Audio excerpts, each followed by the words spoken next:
What's up? What's up, ladies and gentlemen, and welcome back to TD PHINSTALK, home of the real Miami Dolphin fans. We are live just before the 4 o'clock hour here on Wednesday, September the 16th, 2020. What's up, y'all? Come on in the room. Y'all hit that like button on your way in the room. I have another special treat for you all today. I think you're gonna really enjoy this because y'all know TD don't deal with all the lying, man. I don't deal with all the fake stories, the people who are giving this narrative that just isn't true. I don't do it. All right. I do my research, I make videos, and y'all gonna like this one, man. Today we're gonna talk about rookie QBs, start them or sit them. Here's the facts. Numbers don't lie. Tua odds versus Burrow's odds, ladies and gentlemen. Now, I actually started doing research myself on this. And while I was doing research, which I wasted about 2 hours of doing research, because I found the article that actually did all the research that I was trying to do. And it lays everything out. The facts have already been out there. I didn't even know this. And we're going to go through it today because this is a perfect article to prove once and for all this whole notion that people are trying to spew with this fake narrative that it is better to sit a rookie quarterback in the NFL. We are about to break down the real numbers on NFL quarterbacks that started and NFL quarterbacks that didn't start and how they fared out. We have a time frame from 2003 all the way to 2017, which includes Mahomes' class. All right. We stop right there because it's unfair to gauge a quarterback with less than 2 years. All right. So we're not doing the 2018 class and we're not doing the 2019 class because we don't know how, whether it was a good thing, a success, or a failure yet. We need at least 2 years to determine that. All right. So we're going to break down the numbers because I got tired of everybody talking about Mahomes sat out a full year. There are more successful quarterbacks who started than there are those who sat. There are more failures who sat than there are who started. I'm going to break it all down. We're going to go through it. Make sure y'all hit that like button. We're trying to get over 200 likes on every single video. Check me out on Twitter, Instagram, and Facebook, and DolphinsTalk.com at TDPHINSTALK. You can also find my content at, DolphinsTalk.com. Make sure y'all check me out over there. Yo, what's up, TD? I'm good, man. Y'all hit that like button on your way in. We're going to get started in like 2 minutes because my notifications have been acting up. So hit that like button now so we can get as many people in here to witness the truth. I'm so over all these fake narratives being driven out here just to paint this picture. It's all lies, man. It's all lies, man. So I'm just sick and tired of these fake narratives of why we should be sitting Tua. It's all fake. It's fear. It is fear because everybody who told us he was the greatest thing since sliced bread have all of a sudden got the nervous bug. And I tell those people, stop being nervous. The kid will be fine, okay? But without further ado, let's dive right in. All right, so we're going to take quarterbacks from 2003 all the way to 2017. All right. This article was already done. It was basically they ranked every quarterback. They put them in the category of whether they sat in year one or if they started year one and whether it was a success or not. Okay. So, and at the very end, I'm going to tally up the total numbers and show you all what it came up to. In 2003, you had Carson Palmer, Brian Leftwich, Bowler, and Grossman. Carson Palmer sat, and that was a success, ladies and gentlemen. Now, I'm not talking about, what you think about the quarterback in his whole career. Some of these guys that were a success in their whole rookie term, some of y'all may think they're a bum now. But the only thing that matters is, were they a success when they started, okay? Carson Palmer, he was a success, and they sat him a full year, okay? Byron Leftwich, he was a starter and he failed. Not looking good, right? Kyle Bowler, he started and it was a failure. Man, it's already looking like the starters aren't looking good. Let's keep going, y'all. Let's keep going. Rex Grossman, he sat and he failed. Okay. Eli Manning, he sat and he was a success. Phillip Rivers, he sat and he was a success. Ben Roethlisberger, he started and he was a success. J.P. Losman sat and was a failure. Was a failure. Okay. Now, that was the 2003 year. All right. TD not wearing the Dolphins shirt must be a miracle. Now, I had doctor's appointments with the kids today. Just got a little poloed eye and stuff, you know. Had to take them to the doctor. But hey, I'll be back with my Dolphins stuff later. But anyway, on to 2004. Oh, we already did 2003 and 2004. Now, 2005. Alex Smith sat. It was a success. Aaron Rodgers sat. It was a success. Jason Campbell sat, and it was a failure. 2006. Vince Young started. It was a failure. Matt Leinart started. It was a failure. And Jake Cutler sat. And at the time, it was a success. So right now, we literally have a overwhelming, it's almost like the evidence is overwhelming. You should sit them. Yeah, a few people started and they were good. But right now, it's like overwhelming. You should sit them. But watch how things start turning in the more recent past. Russell Quinn sat, failure. I want you to notice the one thing that a lot of people aren't going to notice is how many people sat that were first-round picks too. All these aren't first-round picks. These are just quarterbacks drafted. But it's going to be interesting how many sat and failed, okay? Brady Quinn sat, failed. So 2007, the only two quarterbacks, Jamarcus Russell and Brady Quinn, both of them sat and both of them failed. Now we go to 2008. And you get some big dogs in Matt Ryan and Joe Flacco. Matt Ryan started, ladies and gentlemen, and that was a success. Joe Flacco started. That was a success. And this is starting in your rookie year, okay? At some point in your rookie year, most of them first game, this is starting. Then you move forward to 2009. Matthew Stafford started. That was a failure. Now, I know some people might be like, well, Matthew Stafford is a good quarterback. Technically, his first few years, it was considered a failure. Just saying, he threw more interceptions than touchdowns, okay? Mark Sanchez started. He was a failure. Josh Freeman sat, and he was a failure. Now, 2010, you have Sam Bradford finally starting and failure. Tim Tebow sat, failure. All right. Now in 2011, Cam Newton started, ladies and gentlemen. That was a success. Jake Locker sat. That was a failure. Blaine Gabbert started. That was a failure. Christian Ponder sat. That was a failure. Andy Dalton started, and that was a success. The quarterbacks that started that year overwhelmingly succeeded. Okay. In 2012, Andrew Luck started. Success. RG3 started. That was a success. Ryan Tannehill started. On here, they have it as a failure. They have Ryan Tannehill as a failure on here because truth is, his numbers, his first few years was a failure. But look how it turned out. He was a starter. But we're going to keep him in a failure category. I want to skew the numbers at the end. Brandon Whedon started. That was a failure. Russell Wilson started. That was a success. In 2013, EJ Manuel started. That was a failure. Geno Smith started, and that was a failure. In 2014, Blake Bortles started. That was a success. And that year, Johnny Manziel sat. They sat Manziel.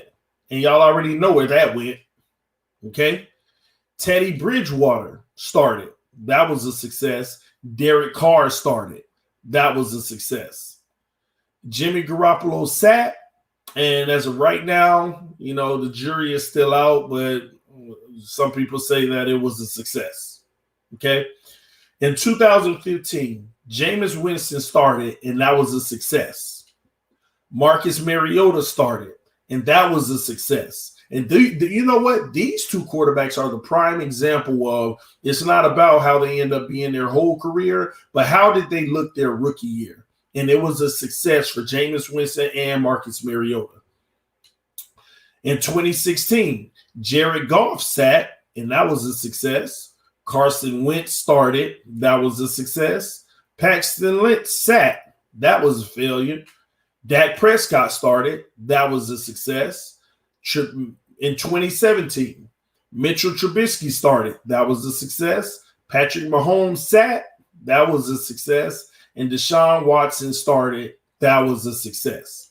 So that is all the quarterbacks from 2003 to 2017. Out of all those quarterbacks, let's talk about how many succeeded after being sat. Only 7 quarterbacks succeeded that were sat. Only 7 quarterbacks out of 18. 7 out of 18 quarterbacks that sat succeeded. 7 out of 18.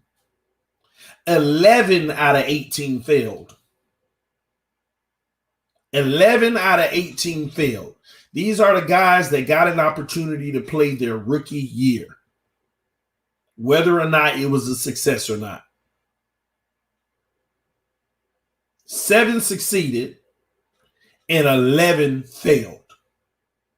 11 failed. No, we're talking about rookie season.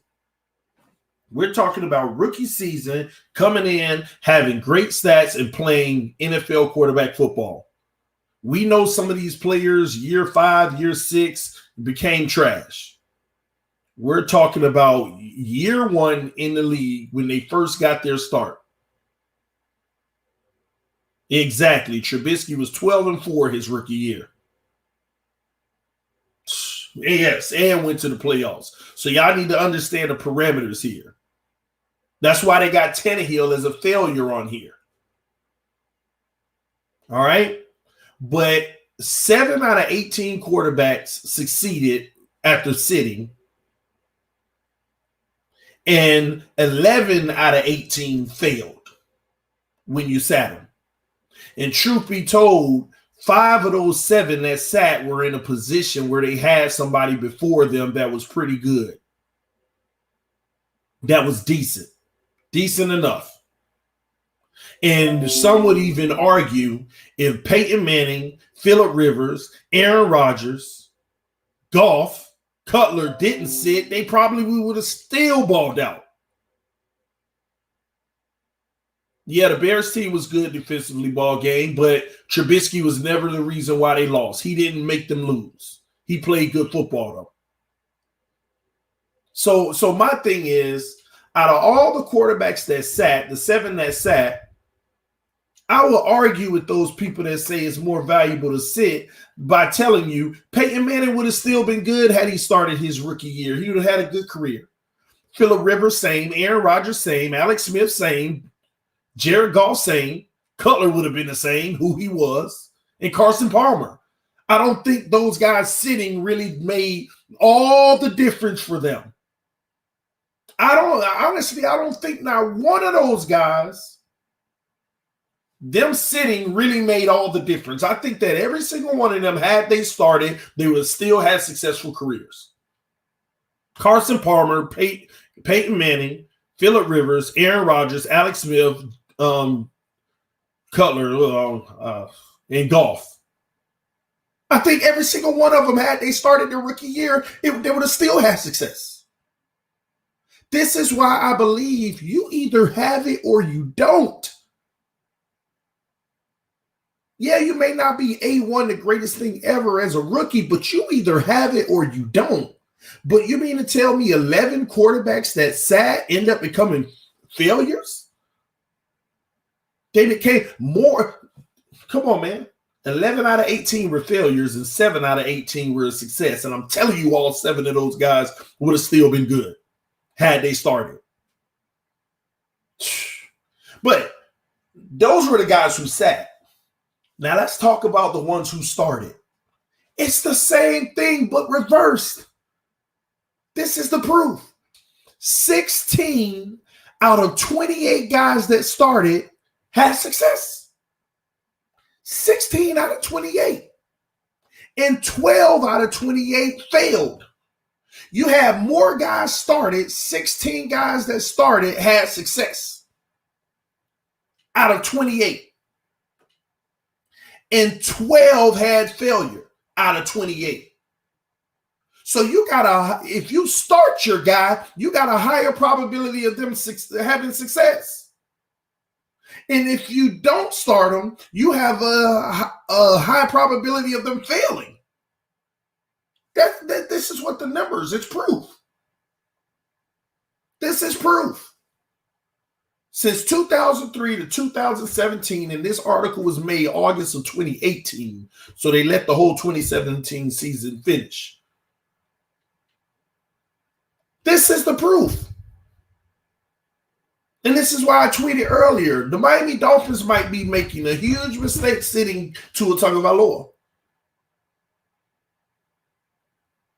He says 17. You count Tannehill. I didn't count Tannehill. I'm leaving it at 16. I don't want anybody to think I'm skewing these numbers because, yes, I think Tannehill is a success and that his lack of success was only because of the team and the coaches he had.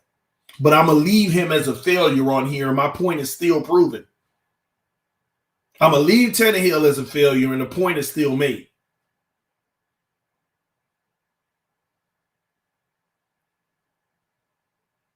I'm good, RoboStar. But it's crazy to me, man. 18 quarterbacks have been sat since 2003, and only 7 succeeded, and 11 failed. But 28 quarterbacks have started since 2003. And 16 succeeded, and 12 have failed. Numbers don't lie, man. We can continue to write this fake narrative out here. It's better for him to sit, and everybody want to name 2 or 3 quarterbacks as their example. But guess what? I got a lot of quarterbacks that started game one that I can use year one. At some point, I could use as Burger. Matt Ryan, Joe Flacco, Cam Newton, Andy Dalton, Andrew Luck, RG3, Russell Wilson. Come on, man. Derek Carr is still starting. Come on, Wentz, Prescott, Trubisky. Come on, man. And the list goes on. But we want to throw out 2 or 3 names that sat and succeeded and justify that as why we should be sitting Tua Tagovailoa. What these statistics tell you is that Burrow has a higher probability of being successful than Tua does. Now, these guys got to come out here and write their own ship and make do for themselves. But at the same token, listen, man, there ain't no evidence. This is why people using this fake narrative. There ain't no evidence that supports if you sit him, he has a better chance of coming out better. There ain't no evidence to support that. These people out here lying to y'all, telling y'all that it's best to sit the young quarterback so they could develop. Ain't no evidence supports that. Not one shred of evidence out here to support that. They looking at Patrick Mahomes. What about Deshaun Watson? He played his whole rookie season. Well, 15 and a half games because the first game of the season, he didn't play quarter 1 and quarter 2. He played the third. He started in the third quarter. He started in the third quarter of the first game. And that's what Tua should have did after Fitz's first half. So we could have avoided seeing that second half. Like, why Tua can't be as good as Deshaun Watson? Are we scared he's not? Are we scared that Tua ain't as good as Deshaun Watson? Ryan Fitzpatrick stinking up the joint the first half. We should have pulled a Deshaun Watson. At first game halftime, they put Deshaun Watson in, and right after that game, they named him the starter for the rest of the year.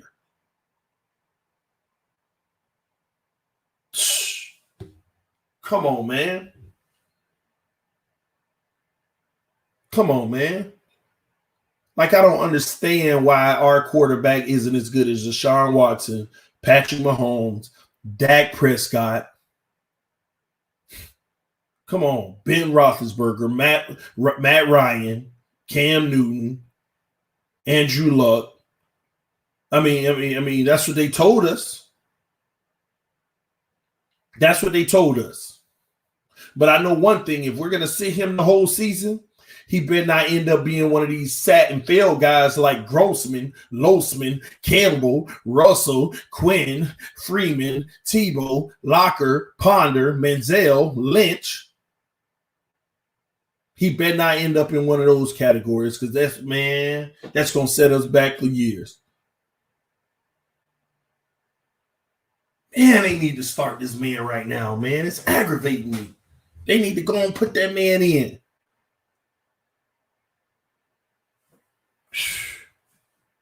Like like are we robbing him from being a rookie of the year?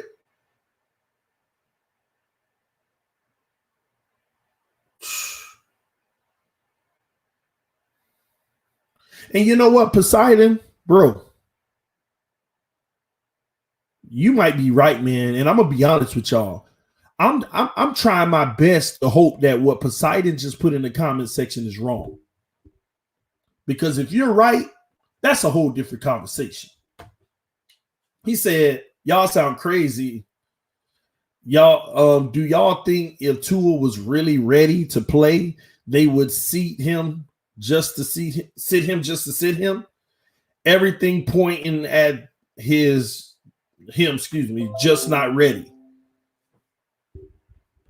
Why he ain't ready? That's what I'm scared of right there, man. That's what I'm scared of. I'm scared that the kid really isn't ready and it has nothing to do with his injuries. That's what I'm worried about. We got a simplistic offense. Yeah, we had a short offseason. Tell that to Joe Burrow. Tell that to Joe Burrow. We got a simplistic offense. And if the kid ain't ready, what does that mean? Nah, Jake, don't give me no limited offseason program, TD. Tell that to Joe Burrow, who I'll be streaming tomorrow night. And let's see how he command his offense. I'll be streaming that tomorrow night. So y'all can miss me with all that limited offseason mess. Tell it to Joe Burrow. Tell it to Joe Burrow. Since he isn't playing for as much. With Fitzpatrick, we ain't playing for as much. What are we talking about here? Since he isn't playing for as much. We ain't either as long as Fitzpatrick in the game. I'd rather struggle with Tua than be depressed with Fitz. I'd rather struggle with Tua than be depressed with Ryan Fitzpatrick.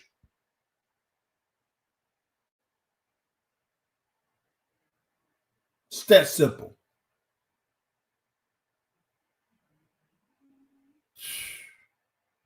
Mr. Ballgame said if he was ready, I think they would be playing him. He did sit for some time, though. Burrow was coming off an injury, so Joe had plenty more time upright. Let me put this down. Hold on. Joe had plenty more time upright training. They ain't the same, bro. Hey, to me it is. You're in the NFL now. To me it is. To me it is. Back in February, that man was in the gym doing drills and moving them hips and doing all that.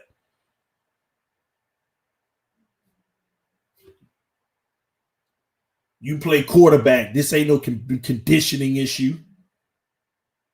This ain't a conditioning issue. You know, you got to get my legs up under it. This ain't no conditioning issue. He played quarterback. Is his arm not strong enough like it used to be since he was sitting for a while? Come on, man. Come on, man. Tua is prophecy. Well, I hope that prophecy say he gonna be starting within the next few weeks. I need to see him at some point this year. This year, man. Somebody said to me, Tua is ready. Then why ain't he playing? Y'all see all the conundrums we're dealing with here? Some people say Tua is ready. Then why he ain't playing? Some people say they're not going to sit him just to sit him. He ain't ready. Then is he not good enough at this point? Is he not good enough? Because if they're not going to sit him just to sit him, then what's the conclusion? What does that mean? Then why are they sitting him then? He's just not good enough? He's not playing good football? Is that what it is? I'm just trying to look. I'm searching for the answers here. I'm ready, Jamie. I'm ready.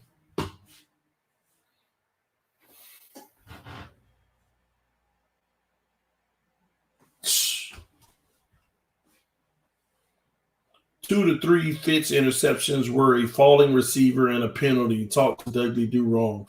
Man, we done broke down the film. We don't need to talk to anybody. If you ain't watched my 1 hour film analysis of that game where you yourself can look yourself, you ain't got to listen to me tell it. Go back 2 days ago and go watch the stream that I did where I myself showed you the film. I showed you the film and YouTube sent me a warning saying, hey, you're not supposed to be using film. So don't let my little warning go in vain. Go watch the film yourself and you tell me. I'll break it down pinpoint by pinpoint. Those passes should have never been thrown in the first place.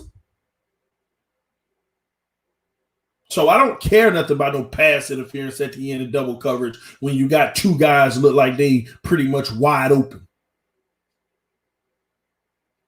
At the first, or past the first down marker, might I add.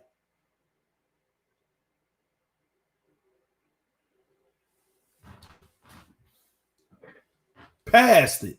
Come on, man.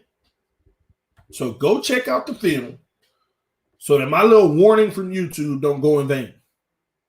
It's still up.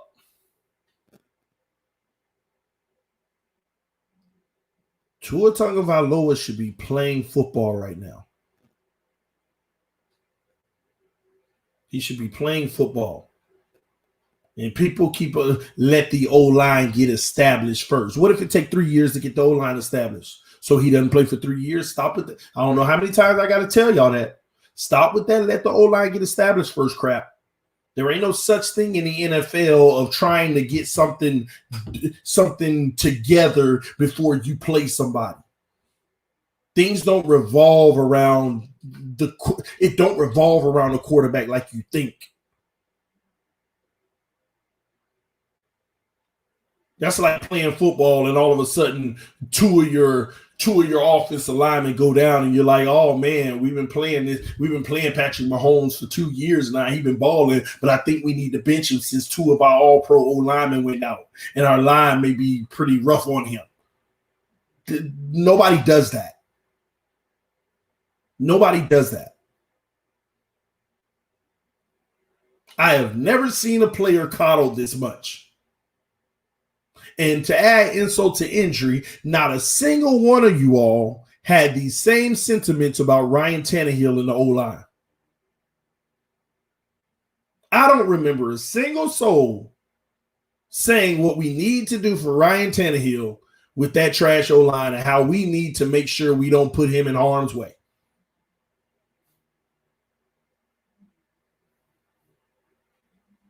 TD, the real question then is whether Flores is afraid. Oh my gosh, man. You got my head hurting on that one because all hype and great stuff I be saying about Flores. Let me tell you something. He got me looking a little side-eye right now. That's real talk. I'm like, man, I'm going to keep on boosting up Flores, and I know he's the guy, which I know he's the guy. But guys, like, in Flores we trust, I guess. Like, what if this is a bad decision, though? But I guess. Or Flores says this kid ain't playing well. He don't look like he need to be my starting quarterback right now. And that's what scares me. Nobody, y'all tell me if I'm wrong, right or wrong in the comment section. Nobody's talking about that possibility, are they? Nobody's talking about the possibility that Tua just doesn't look good as a pro quarterback in camp. He don't look good as a pro quarterback so far. Is anybody talking about that realistic possibility? And even the guy who they call a Tua hater and myself can't even fathom to believe it.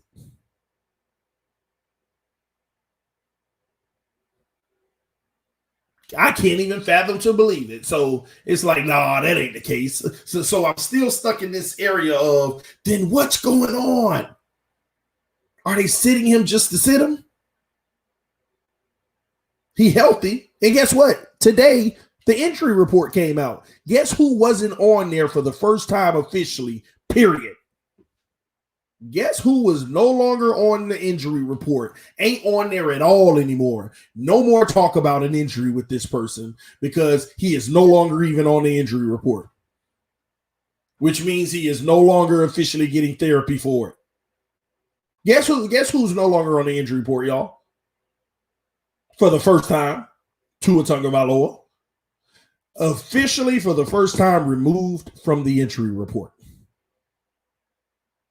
Because the only reason they had to list him last week, because any player that's still getting any type of rehab work done has to be listed even if they're not hurt. And he was still getting rehab done. But today, he is officially no longer on the injury report at all. And Logan, they're going to see, they get a ridiculousness. TD wants Tua to play too early and fail so he can get back at EM and Reason. Who else sees this? Bro, this ain't no competition between me and anybody else. So I'm going to ignore the names that you use. That ain't got nothing to do with it. I don't compete with people, bro. I don't compete with people in my life. I uplift people and wish them the best. So I ain't competing with nobody. I ain't got to get back at nobody. I want Tua Tagovailoa to start so he can succeed because the odds are he'll succeed if he starts. There are more quarterbacks who sit that fail. There are more quarterbacks that when they sit, they fail. And you trying to make this a drama thing.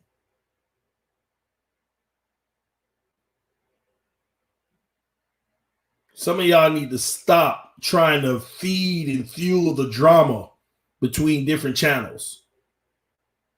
Now, if it works somewhere else and you can feel that and get a reaction, by all means, enjoy yourself if that's what gets you off. But over here, no, I uplift people and wish them the best. I don't have to get back at nobody because it's not a competition for me. It's football. Oh my gosh, Taj Hall, you just said something that I've been thinking all this time. I've been thinking for a few weeks now that's had my head scratching. He said, where are the great quotes from Flores about Tua? People may not think that's important, but that is huger than y'all think. Man, I've been sitting here like, man, we don't even get our coach to like say things like, man, this kid is looking special. I see things that we're really going to benefit from, in the future. He don't say none of that stuff. And this ain't got nothing to do with him being like Belichick or nothing like that. No, because he sung Fitz praises all last year. He did the same thing he do with Josh Rosen. He doing with Tua right now. I mean, like literally won't even give an insight on, this is what Flores do in the interview. I've seen some good throws and I've seen some, things that we definitely need to fix, So it's definitely a lot of work that needs to be done. And everybody needs to get better. Everybody needs to get better. We all as a team needs to get better, whether it's Tua, whether it's Rosen, whether it's Fitz. That's what I'm hearing. That's what I'm hearing. And it's making me feel like, oh my gosh, do they feel like, oh my gosh, we made a mistake? I hope I'm wrong. I hope I'm wrong and feeling like that sometimes. I really hope I'm wrong. Why would they let Rosen go if they didn't believe Tua was ready? Because maybe both of them were just the same to them. And hey, we got to keep the number 5. Send Rosen. That's why. That's why. People trying to justify Tua is the guy because they sent Rosen packing. Is that what we do? Is that how that works? When they sent Rosen off, that means they know Tua is the future.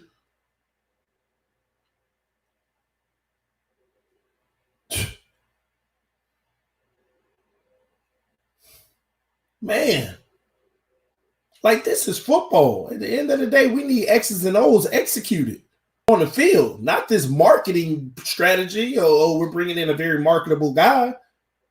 Like they're leaving us to believe this. They're leaving us to wonder, is something wrong with the kid? Is there something wrong with the kid? They're leaving us to believe this. Because that's the one thing nobody want to talk about. Nobody's mentioning. Think about it. Even the beat writers who are in love with him during camp, you didn't even hear them like mesmerized. Remember last year when it was, oh, Fitz is so much greater than Rosen. Oh my God, like they were just loving Fitz last year, all the beat writers, and how great he was and how it's night and day. This year, oh, 2 through a 5-yard in red zone work. Oh, well, he made a really good pass here. Like that's what worries me, because I know these beat writers, had they saw awesomeness in camp, they would have been like, man, I just saw a pass from Tua today. Y'all better look out. Oh my gosh, when Tua plays, we gonna be all right. Oh my gosh, I can't wait for Tua to start. I'm telling y'all now, this kid is gonna lead us to Super Bowl. You know that every single one of our beat writers can't wait to write something like that. But why nobody did? No. It has nothing to do with limited access this year. Don't do that. Don't do that, because they were at the beginning. I understand they didn't watch everything, but at the beginning of camp, they were there. And then they were limited to the first 20 minutes of practice just for the last week. But they gave us play-by-play. They actually watched Tua play. They watched him with first team, second team, third team. They did all of that. They reported it. I understand they couldn't stay the duration of the 2-hour session, and they got to watch an hour and 15 minutes, and then they couldn't report like certain formations and personnel groupings. But they were there. They were giving play-by-plays. They were talking about who made amazing throws, who made amazing catches, who got an interception, who got intercepted. They were telling us all of that. But the one thing that we didn't get was anything to make us feel great about our future. And they were dying. And when Omar Kelly came out, because he definitely wanted Tua and marveled over the fact of getting him, when he came out and said, I'm just going to keep it this is when I finally said, you know what, I'll listen to Omar a little more, because now I see he ain't as biased. When he said, listen, y'all can get mad at me all you want, but I'm going to be a realist. I'll report great stuff on Tua when I see it. That's what he said. In essence, he said, when I get something to report positive, I'll let you know. He even had a little fun, friendly beef with Saeed or whatever, saying, oh, see it, Saeed, ready to give the positive things Tua did, even and oversell it to the people. And Saeed replied on Twitter, gotta get the people what they want. Gotta get the people what they want. Oh my gosh. Ever since I read those, I was getting worried. Don't give us what we want. Give us the truth. And Omar said he was going to do that. That's why he wouldn't report nothing, because he ain't had nothing to give you to make you go wow. I mean, Tua made one great pass at Kemp, and Tua made a hell of a pass in there at Kemp. Y'all should have seen it. It was a thing of beauty. Like, come on, y'all. Y'all know what time it is. This is the first time. Something ain't right. Something's not adding up, man. And you ain't got to be a hater to notice that.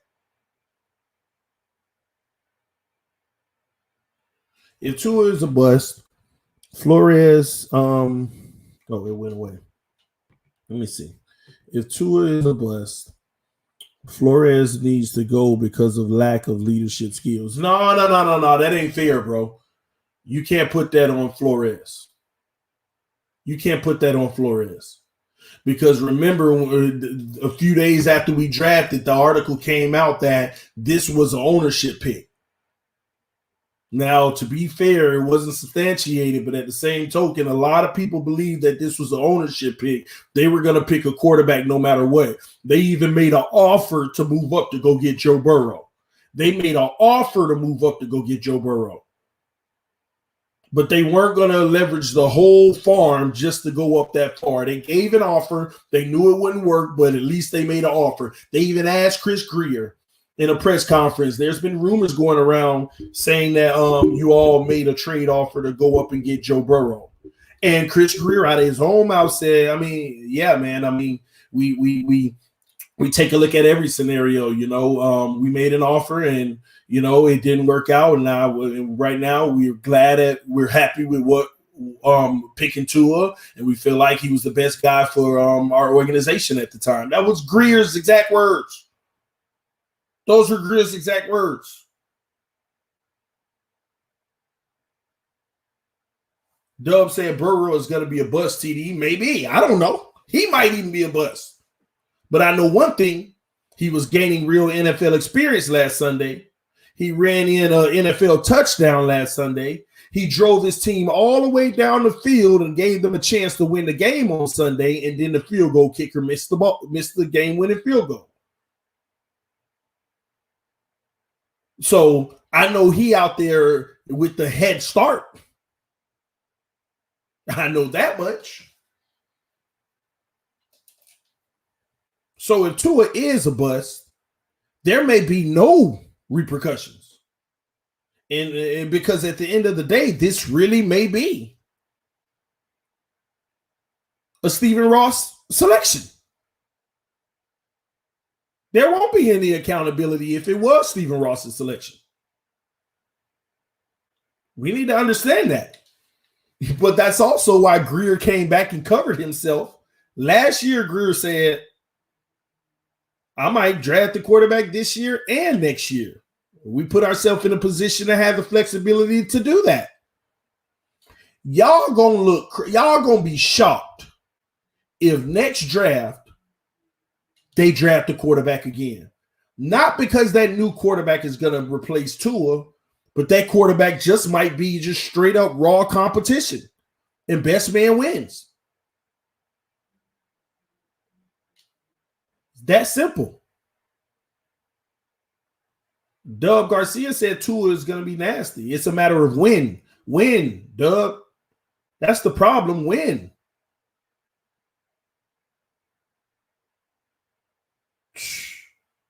Man. It's crazy, man. Who have he said that about this year? Which part, bro? I'm an Alabama fan. I watched Tua for 3 years. Trust me, if he is given proper time to develop, he will be great. So Sticky Fingers 02, that's interesting to me. What exactly does he need to develop? What does he need the proper time to develop? What weakness in his game must he develop so that he's going to be great in the NFL? That's what I want to know. So all these people saying, you know, I'm an Alabama fan. I watched this man, his career. You give him the time to develop, he's going to be great. What is it exactly? What flaw did he come into this league with that he needs to develop and have what time does he need and what flaw is it that he needs time for to develop? Walk me through that so that I can be more educated. Because that's what I keep searching on it for. Every time I hear that from somebody, I keep searching for that answer so that I can sound more intelligent. So people can stop saying, "Oh, you're hating on Tua. He's going to be great. You'll see." Can you please educate me so I can actually spread accurate, more detailed information to the people? What is it exactly that he needs that time for? You know, he's weak at this. He needs time to develop that before they start him. Tell me that. Somebody said avoiding big hits. So he needs to develop avoiding big hits. Okay. Okay. Oh, man. I'm actually just rambling right now to see if I actually get a real answer. I'm really rambling just to give, stalls so I can actually get a real answer.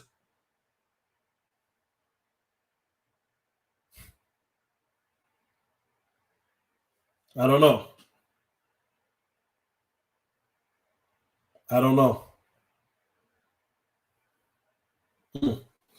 TD will give Tua as much time as another 23-year-old named Josh Rosen. Fitz should have been the odd man out, but I understand his likability with the club.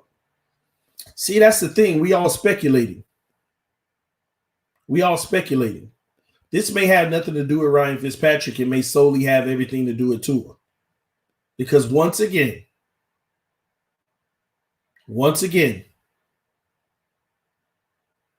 if you were wowing these coaches in practice and balling out, it's hard for me to believe this kid wouldn't be starting right now.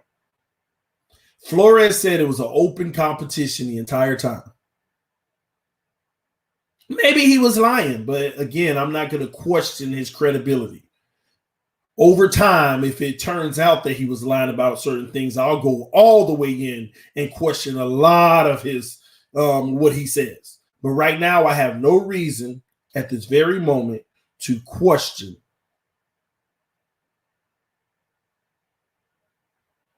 what he said about it being an open competition.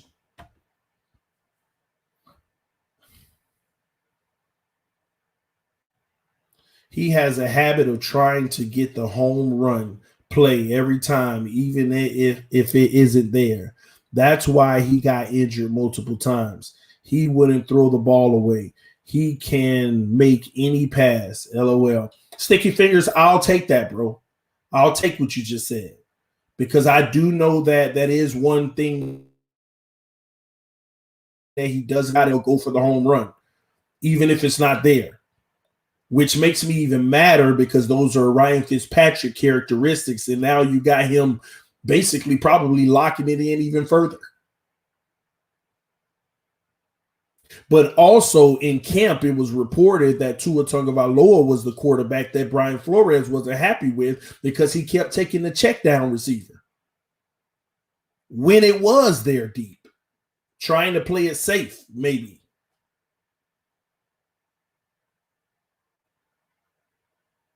So I don't know, man.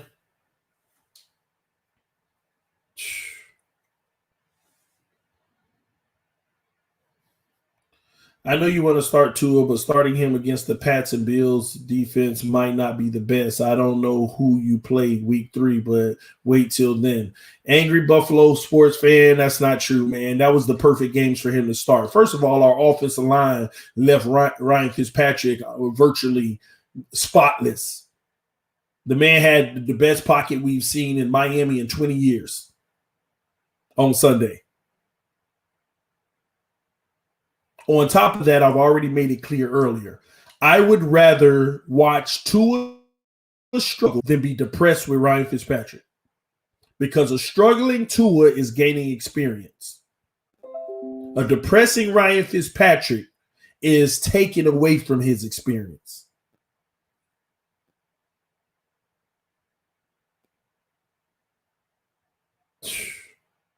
And people keep saying you don't want to kill his confidence. I'm sorry, ladies and gentlemen. That's another theory right there that I want to just stump on. Let me tell y'all something about the NFL. If you can kill any player's confidence in the NFL, then you don't want that person on your team anyway. You don't want that person on your team. That's one thing we appreciate about Ryan Fitzpatrick. He can go out and throw 7 picks, but he gonna gunsling that 8th pass like he never did. See, where did all these coddling terms come from? You don't want to kill his confidence. Doing that would destroy his confidence early in his career. Then you ain't mentally tough. And I have no reason to believe that Tua Tagovailoa is not mentally tough. That's one thing that I will not stand for. Anybody believing that he's not mentally tough. Saying that he runs the risk of killing his confidence would be saying that he is not mentally tough. And that is not what Tua Tagovailoa is. That kid got this on his shoulders like no other. That's one thing I will tell you about him. He's confident. He's positive, energetic, and he's enjoying the game of football every time he plays. This killing confidence stuff, you can only kill a weak quarterback's confidence. You can only kill a weak quarterback's confidence. You don't want any quarterback whose confidence can be killed.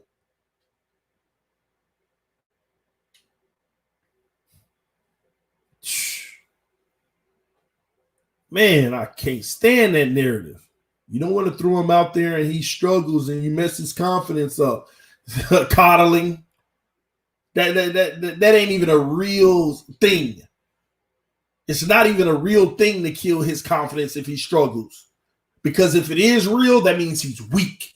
He's a weak quarterback, and that ain't what you want. A quarterback who can take us to the Super Bowl. Next thing you know, he throw 4 picks in the first quarter, and now he playing timid all game. No, you need him to keep that fire going and still attack. Sometimes when y'all try to defend to it, you make him look bad. You don't want to kill his confidence. You're making him look weak in your defense of him. And here we go again, Dub Garcia. I don't know if you're talking about me, Dub, but this is what I'm talking about, y'all. If you're talking to me, Dub, this is a prime example of people who don't have comprehension. They have comprehension issues. Tua hasn't even played a snap and you acting like he a bust. Ain't nobody ever said he was a bust. I said I'm confused of why he's not playing. I made it clear several times he might be better than Dan Marino, but I don't know. But some of y'all be writing these narratives in y'all head. It's like y'all want to just try to prove me wrong for some reason. But those words never came out of my mouth, nor do they insinuate that he's a bust. I just want to know why he ain't playing right now. And y'all are rambling off a whole bunch of reasons why, and I'm breaking every single one of them down, and it still doesn't make sense. Still doesn't make sense. It's a mystery. Why isn't he playing? Is he not good enough? I'm asking that question, not telling you he ain't. PJ Roundtable tonight, bro. Probably 9 p.m. Come on, man. Comprehend, man. Y'all be throwing this stuff out there trying to put words in my mouth and make it seem like, oh, TD's a Tua hater. Nah, y'all don't like realists. Y'all don't like guys that's going to challenge the status quo to make sure we keep everything fair and even. Because if my assessment is wrong, I come right up on here and be like, man, I didn't see that coming. I was wrong. It's that simple. It's that simple. But what do y'all do? I told you you were wrong. Okay. That means I was ignorant before I learned the truth. Now I'm no longer ignorant, and now I'm on the side of truth. And then y'all, them same divisive people, no, stay on your side. No, you live in divisiveness. You live in divisiveness. People don't even know they have that characteristic. People don't even know they have that characteristic, and it's sad. I can say right now, Tua is a bust. 2 years later, TD, I told you he wasn't a bust. Look at him going to Pro Bowls. I was wrong. I was ignorant before. I was wrong. I know he ain't a bust now. He's a great quarterback. But you don't want me to say that. You want me to hold on to something that's false. And part of the problem is some of y'all hold on to the stuff that's been proven to be false. No. If I learn I'm wrong, I don't want to live in ignorance. I'm going to correct that right away as soon as I know better.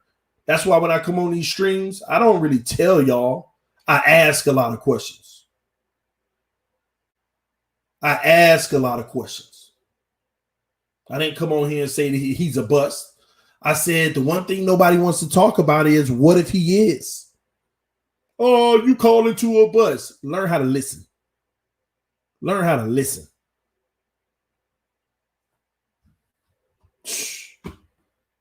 Elder Bruce Jones says, sounds like Flo and Greer don't want to admit to a bust. We don't know that, Elder Bruce Jones. Time will tell, though. Kid might come out here at the halftime versus Buffalo, throw 3 touchdowns, comeback victory. Ooh, boy, I love it. This is what I've been waiting on. And those same people, say Fitz go out there being trash and Tua takes over at the halftime. He throws 3 touchdowns, comeback victory. Those same people will come on my channel. TD, I told you he wouldn't have bust. All that talk you was saying earlier this week. I never said he was a bust. I said this is why I wanted him to start. Because he's better than Fitz. He can come out and give us a spark. No, don't be backpedaling. Keep that same energy. Gosh, like people like can't comprehend nor listen. They you could say one thing, but they hear it different because they want to prove you wrong. Something about it they just don't like. And sometimes it just be envy. Sometimes it be envy. And for the record, Tua Tagovailoa is not a bust. You can't determine whether or not somebody is a bust until their NFL career is over. Guess what? If Tannehill didn't get signed by Tennessee and he played with the Dolphins last year and was just like it every other year, like the beginning of the season, and he got cut, guess what people would say if he wasn't playing this year in the league? Tannehill was a bust.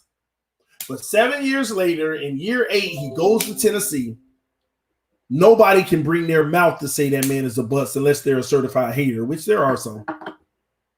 You cannot determine if someone's a bust until their career is over.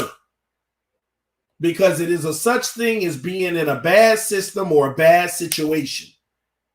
But y'all don't want to believe that.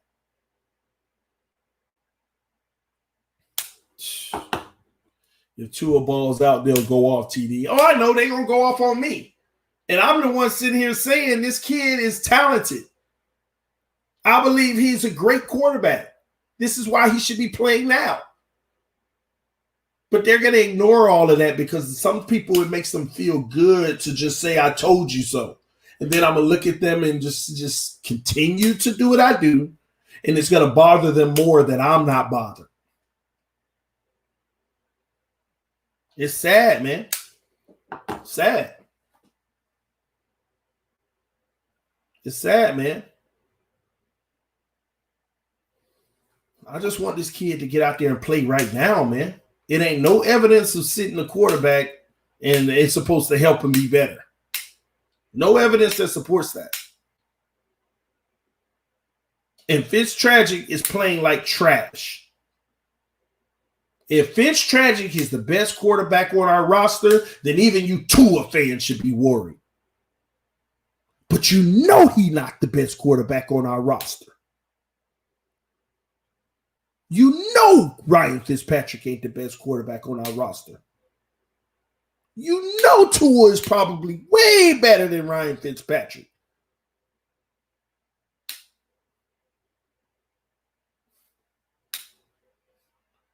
So why he ain't playing?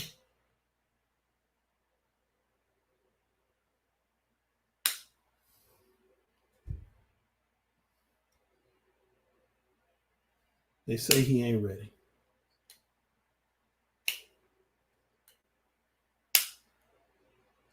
All right, he ain't ready. Then when will he be ready?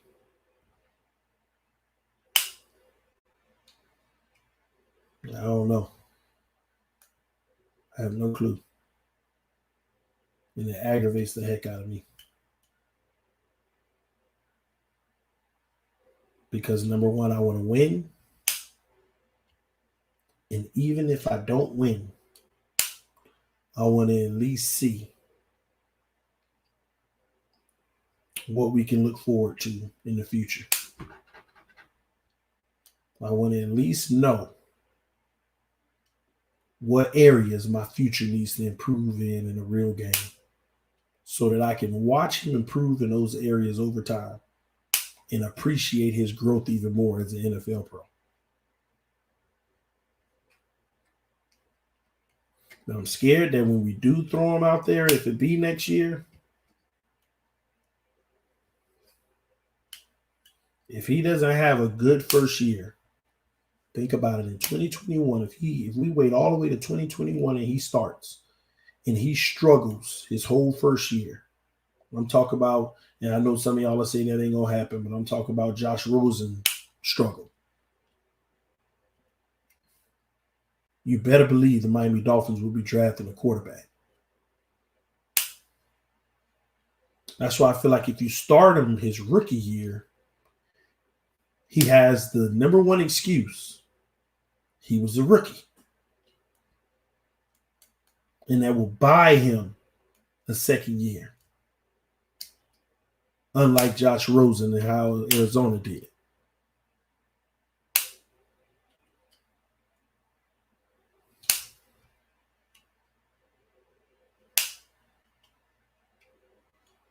Fitch need to be on that sideline talking to him about everything that he does on the field. Tua should be ending drives, coming to the sideline, talking to Fitz, asking him, what did you see, veteran? What would you have done, veteran? Not the other way around. Not the other way around. You coach the person that's doing it, not the person who's watching it be done. Let me say that one more time. You coach the person who's doing it, not the person who's watching it being done. That's some third-party coaching. That's some third-party coaching. Then he's sitting there watching Fitzpatrick, who's right-handed, process the field from the right versus the left.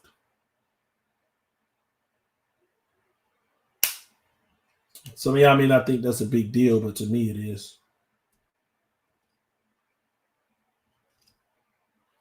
To me it is.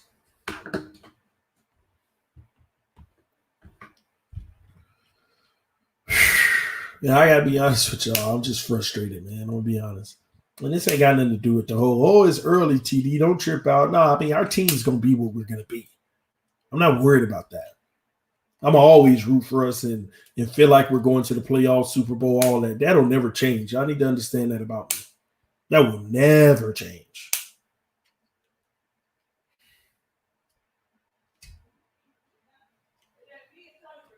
I just don't want to be in a stage of us trying to still determine if he's our future quarterback. Let's start learning now whether he is or not. That's all I'm saying, y'all. I'm not one of these people that are sitting here and donning him the king of Miami already and automatically signing the signature on the dotted line saying that he's our 10-year quarterback. I'm not one of those people. And I'm also not one of those people who are saying that he's not. I'm just one of those people who want to know whether or not he is sooner than later. Everybody else is guessing. There are three types of people in this whole quarterback situation. Those who are seeking to know if he's our future or not, that's the category I'm in. Those who are automatically assuming or guessing that he is, and those who are automatically, at this point, to be honest, hating on him and saying that he's not. Because if you're saying he's not the future, you're hating at this point because you don't know it's too early. It's too early to say he's not the future. That's I got to keep it 100. That you probably don't want him to succeed. You probably don't like him. That's just the truth. I'm just one of those individuals that want to start learning now if he is or not. And if he played right now, I still won't know, but at least I'll be able to evaluate his game as a pro and understand where his strengths and weaknesses are as a pro and see if those areas improve over time as a pro.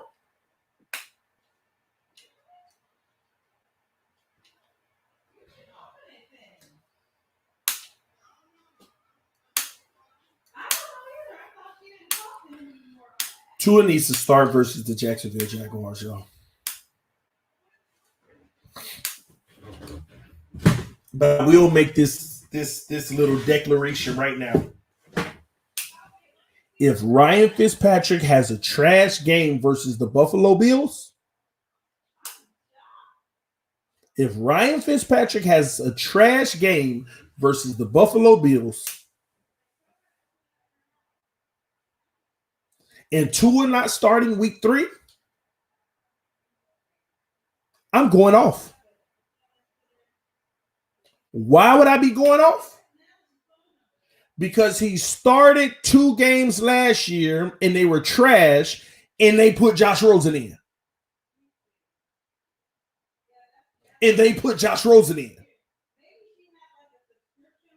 So if Fitz can be trash in 2 games and they put Josh Rosen in, and he's trash in 2 games this year, and Tua ain't out there,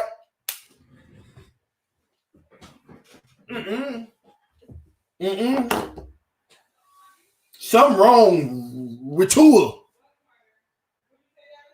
It's either the coaches are just,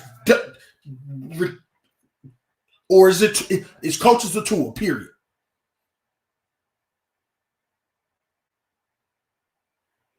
So don't tell me, oh, well, you want to get rid of the rough part of the schedule. The same thing happened last year. Baltimore Patriots, week 1 and 2. This year, Patriots Buffalo, 1 and 2. And your week 3 opponent is weaker this year than it was last year. So now there's only 2 factors. If Ryan Fitzpatrick is trash this week, and matter of fact, if he trashed this week, that means his 2 weeks this year would be worse than the 2 weeks he did last year. It would actually be worse.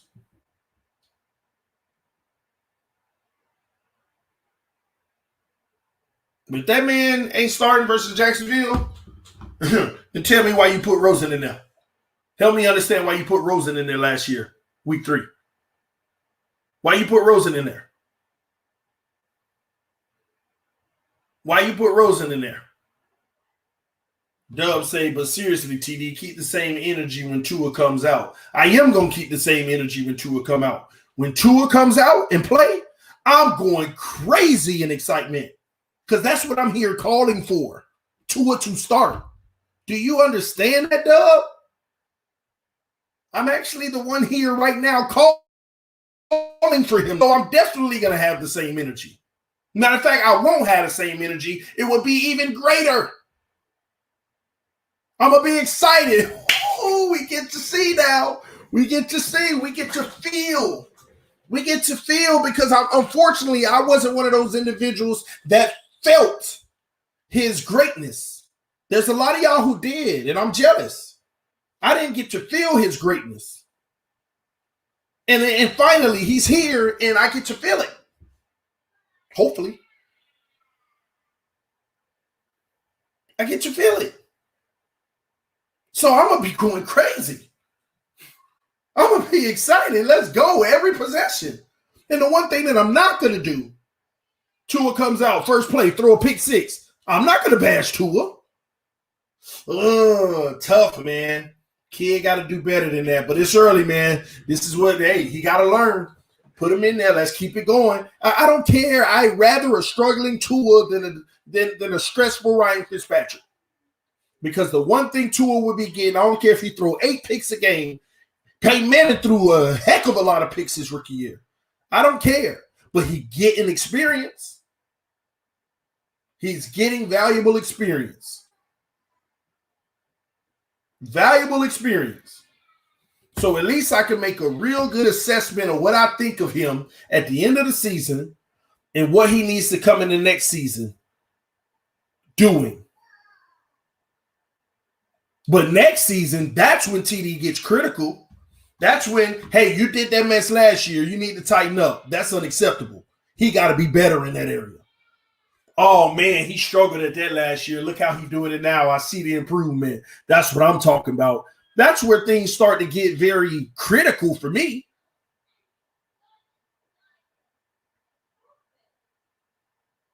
Y'all got the wrong idea, man.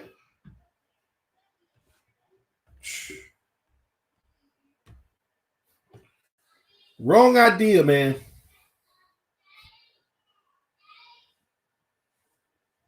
I don't know. I don't even know where this narrative that I hate Tua came from anyway. Well, I know where it came from. I ain't gonna talk about it. Oh, my son called me, man. I'm gonna go ahead and end the stream. This is TD Fans Talk. I just had to go ahead and give y'all these facts about starting quarterbacks and quarterbacks who sat. Yes? You go in my bed. Go in your bed? Why? You go in your bed. Go to bed? Me? Yeah. Okay, I'm gonna go to bed, okay? Okay. All right, I'm coming. All right, y'all, man. This is TD Fans Talk, home of the real Miami Dolphin fans, man. I'm gonna come out here and hang out with the little ones. You say hi? Hi. Tell them you went to the doctor today. Yeah. And you got shots, huh? Yeah, you did good today, huh? Yeah. All right, good job, big boy. Say, let's go Dolphins. Let's go Dolphins. Say, Tua time. Tua time. Tua start. Tua start. Let's go. Where's the day? Oh, man, I'm out of here, y'all. Love y'all. I'll see y'all soon. This TD Fans Talk, home of the real Miami Dolphin fans. Fins up, y'all, no matter what. Tua need to start, period. I'm sick of this crap. Tua start.